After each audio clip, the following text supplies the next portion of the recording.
Tehran is exploding from within, and this time it's not an external attack. It's a collapse coming from inside the regime itself. On April 22nd, the IRGC is staging a coup against its own government. President Pezeshkian and Foreign Minister Arakchi are allegedly being held hostage and detained.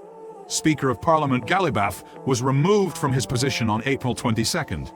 And while negotiators are reportedly under house arrest, IRGC soldiers are celebrating on top of a Khorramshahr 4 ballistic missile in Revolution Square.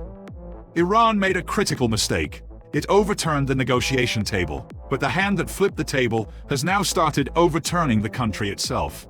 No authority in Tehran is in place, no decision mechanism is functioning, and while the people wait in breadlines under the blockade, the regime is devouring itself. Iran is at a critical threshold where a coup, an internal collapse, and a popular uprising trigger are all converging at once, and that threshold narrows with every passing hour. To grasp the scale of this chaos, we first need to look at the picture. The three top figures of Iran's civilian leadership, President, Speaker of Parliament, and Foreign Minister, have either been taken hostage, detained, held under house arrest, or removed from their positions. On April 22nd, Galibaf was officially barred from negotiations. Well, look, first of all, as of right now, while I am here with you, we do not have a plan for the next round of negotiations. While the official narrative says resigned, it is assessed that he was removed by the IRGC because the timing reveals everything. The day the IRGC sabotaged negotiations was the same day Galibaf fell. According to insiders, Galibaf was blocking every US proposal, but the IRGC sidelined him not because he was blocking peace, but because he was sitting at the negotiation table. And what the IRGC wants is for the table itself to disappear. And the most striking evidence of the situation's severity is this. On April 23rd, Pezeshkian, Galibaf, and Arakchi posted word for word the exact same message within minutes. Not the independent thinking of three different officials, but a text dictated by a single hand. That hand belongs to IRGC Chief Vahidi. Civilian leadership can no longer even control its own social media accounts. This may be the most concrete indicator of the hostage and detention claims. According to the latest update, the military is effectively holding control. Elected officials have been sidelined, and most who supported talks have been dismissed and detained. None of these claims have yet been confirmed by independent sources, and some are being spread by anti-Iran accounts. But what's critical here is not whether the claims are true, but that Iran is effectively sliding into an authority vacuum. On April 22nd, Jesse Waters on Fox News claimed, "Generals are blocking peace talks and holding their own negotiators," while Iran International published an independent analysis that the IRGC has seized de facto control by sidelining civilian leadership. And ISWCTP reported that Iran's decision-making process remains fragmented and dispersed, with Supreme National Security Council Secretary Zol Kadr unable to coordinate between the IRGC and civilian leadership. And the IRGC's behavior completes this picture. On April 22nd, following the news of negotiations collapsing, they placed a 2,000-kilometer range Khorramshahr 4 ballistic missile in Revolution Square and celebrated. This is not panic, it's victory. The IRGC wants negotiations to end and isn't hiding it. But while the missile is being celebrated in the square, a few streets away people are waiting in bread lines. Salaries aren't being paid. Inflation has already exploded, and the blockade strangles Iran's economy a little more each day. While regime supporters dance on top of the missile, the vast majority of Iranians are paying the price of this crisis, and that price could trigger popular rage at some point. To understand why the IRGC killed the negotiations, we need to see what they gain, and to understand that, we must grasp the IRGC's position within the Iranian state, because the IRGC is not just an army, it's simultaneously Iran's largest economic actor, its intelligence network manager, and its ideological guardian. From the IRGC commander's perspective, war is an opportunity to expand their dominance over Iranian society and consolidate their power. If peace comes, the IRGC's reason for existence is questioned, its budget is cut, its political influence diminishes, its economic empires like Khatam al-Anbiya are threatened. If war continues, the IRGC becomes the only surviving power. They want the war to continue until no other group in Iran can oppose them. This way, they build a structure where the military takes over Iran and the civilian government completely disappears. This has been their goal from the beginning, and now they see an opportunity to make it happen. We saw the clearest evidence of this strategy in Hormuz. On April 17th, Foreign Minister Iraqchi announced the strait was open to all commercial vessels. The IRGC opened fire on ships the same day. IRGC soldiers told ships in Hormuz, "Don't listen to that fool, the strait is not open." State television called Iraqchi a fool. This happened in front of the international public. The civilian government was saying one thing, while the military was saying something completely different. And as we've seen repeatedly throughout history, the ones with the guns won that fight. And at the center is Ahmad Vahidi, appointed IRGC commander on March 1st. Known as the architect of Iran's overseas terror organizations, he commanded the Quds Force from 1988 to 1997, before Soleimani. 85 deaths in the Buenos Aires Jewish Center attack.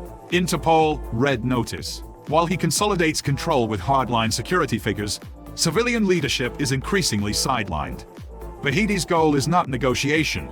It's establishing the IRGC's total dominance over the Iranian state. And there's a critical nuance here. Ghalibaf himself is IRGC origin. He grew up in barracks, commanded a corps. So the IRGC is sidelining its own former member. This is not an ideological purge, it's a pure power grab. Vahidi is purging everyone he sees as a rival. Anyone sitting at the negotiation table threatens the IRGC's monopoly on war. And the real price of this coup is paid by Iran's people. As negotiations collapse, the blockade continues. As the blockade continues, the economy collapses. As the economy collapses, popular anger builds. The Wall Street Journal's behind-the-scenes report is important for understanding how the White House approached this crisis. When news of the negotiations collapse arrived, Vice President Vance, Jared Kushner, and Steve Witkoff spent the day evaluating options alongside Trump. The critical point here is this. Intelligence advisors told Trump that the Iranian government is not a unified whole. The negotiation team, including the foreign minister, likely does not have the authority to approve an agreement. A power seizure attempt is underway from the IRGC leadership, including new Chief Vahidi. This assessment shows that the US doesn't even know who it's sitting across from at the table, and Trump wants a unified proposal, one they can negotiate and not question whether it will actually be implemented. ISWCTP's analysis supports this assessment. Iran's decision-making process remains fragmented and dispersed. They are negotiating with a divided committee composed of hardliners and pragmatists, lacking a cohesive and unified position. An unnamed US official told Axios on April 22nd that Supreme National Security Council Secretary Zolkada cannot coordinate effectively between the IRGC, civilian leadership, and the Supreme Leader. Overlapping authorities and factional disagreements are delaying Iran's decision-making and preventing the regime from presenting a unified negotiating position. As a result of this analysis, an economic strangulation strategy was chosen over bombardment. We need to read between the lines of Trump's statement. At the request of Marshal Amir and Pakistan PM Shehbaz Sharif, I am extending the ceasefire until Iranian leaders present a joint proposal, but I have ordered our military to maintain the blockade. In other words, the US chose to watch the IRGC's internal conflict unfold. Rather than intervening, it's allowing Iran's own internal dynamics to erode the regime.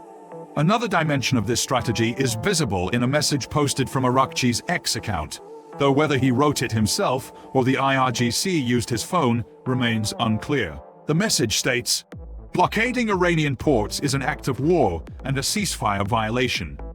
This statement is worth analyzing, because in Iran's own logic framework, a US blockade is a violation, while Iran's blockade of Gulf states is a legitimate right. And the historical reality is this.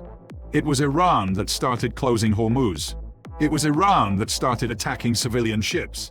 It was Iran that agreed to open the strait during the ceasefire, but didn't. This double standard reveals how fragile the regime's diplomatic narrative really is. And General Petraeus's economic analysis completes this picture. Iran has approximately $35 billion in reserves and 180 million barrels of oil circulating in the Asia-Pacific. It can provide a short-term buffer. But 80 to 90% of its economy depends on what enters and leaves its ports, and that flow is currently cut. Trump's figures are striking. They're losing $500 million a day. Army and police aren't getting paid. This last point is strategically critical, because an unpaid security force transforms from a structure that protects the regime into one that threatens it. This economic picture may explain the IRGC's coup move. They're racing against time. The US blockade pressure narrows the regime's breathing room with each passing day, and the window for power consolidation is closing. Treasury Secretary Bessant's statement reveals the severity of the situation. Within days, Karg Island storage facilities will be full, and Iranian oil wells will be shut in. These well shut-ins represent a disaster scenario for Iran, because restarting a shut-in well requires billions of dollars in new investment, and even if they reopen, they permanently lose 5 to 10% of their oil. Finding that money is impossible for the Iranian regime. The result is clear. The more the IRGC sabotages negotiations, the longer the blockade continues. The longer the blockade continues, the more wells close. The more wells close, the more Iran's future burns. In Trump's words, they're losing $500 million a day. Army and police aren't getting paid. And an unpaid security force transforms from the regime's protector into its threat. This is the IRGC's greatest dilemma. They need war for power, but war kills the economy. And when the economy dies, power erodes too. Iran's response to this predicament is one of the clearest demonstrations of the regime's strategic desperation. They started attacking ships in the Strait of Hormuz and taking them to Iranian ports, as retaliation against the US blockade. But when we analyze the targets, the picture becomes clear. They attacked 3 ships and seized 2. One belonging to Greece, one to a UAE-based company, the last to a Swiss-based company. None of these countries are involved in this war.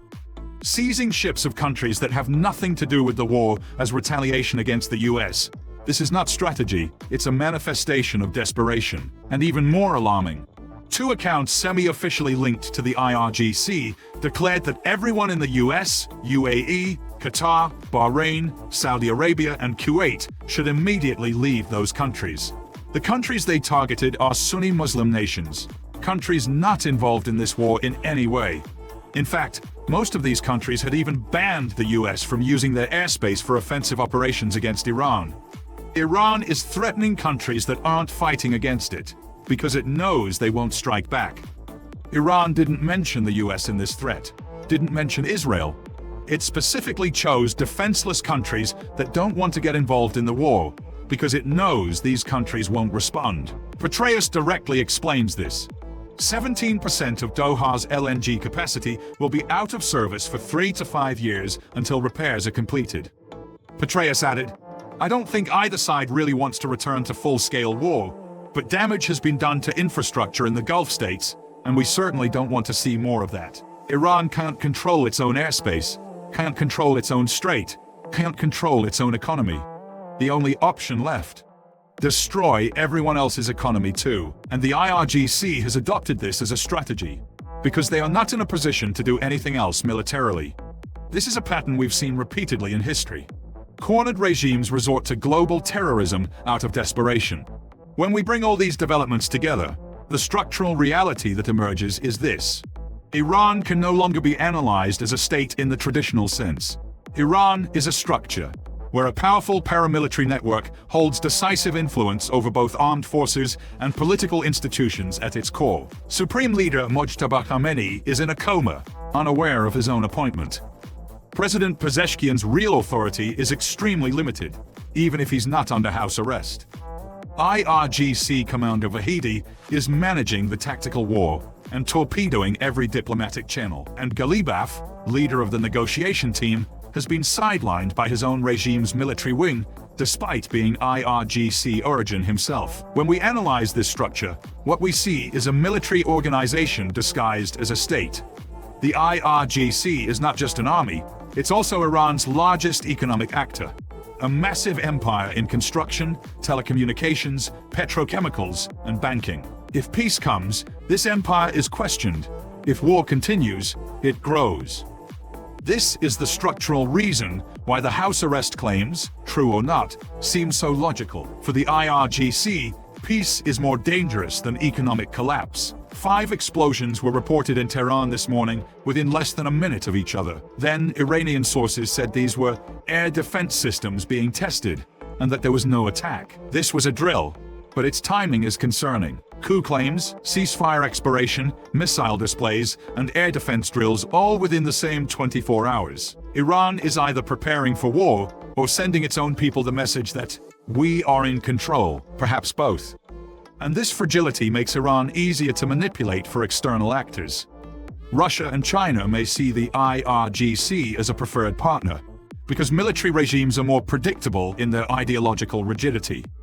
But that same rigidity deprives Iran of diplomatic flexibility and increases the risk of escalation at every crisis point. Iran's proxy networks, Hezbollah, Houthis, Iraqi militias, could be used more aggressively under full IRGC control, and this could drag the entire region into chronic instability. The nuclear dimension is also concerning. Full IRGC dominance could accelerate enrichment activities and make any nuclear deal impossible. Red lines drawn by figures like Vahidi eliminate the flexibility of civilian negotiators. Approaching the military nuclear threshold could trigger a regional arms race. Saudi Arabia and Turkey may face pressure to launch their own nuclear programs, and the likelihood of a preemptive Israeli military intervention rises, because under IRGC dominance, diplomacy no longer works. Perhaps the most important conclusion to draw from this analysis is this. The IRGC claims to be saving its own people, but it's actually holding its own people hostage. It's sidelining its own president, its own foreign minister, its own speaker of parliament, and doing all of this in the name of protecting the Islamic Republic. But what they're protecting is not Iran, it's the IRGC's monopoly over Iran. According to Gaman Research Institute data, 63% of the public believes this war is between the regime and Israel, not the people. The anger that has been building since the Masa Amini protests, when combined with economic collapse, approaches a threshold we know historically. The threshold where the regime can't even pay its own security forces.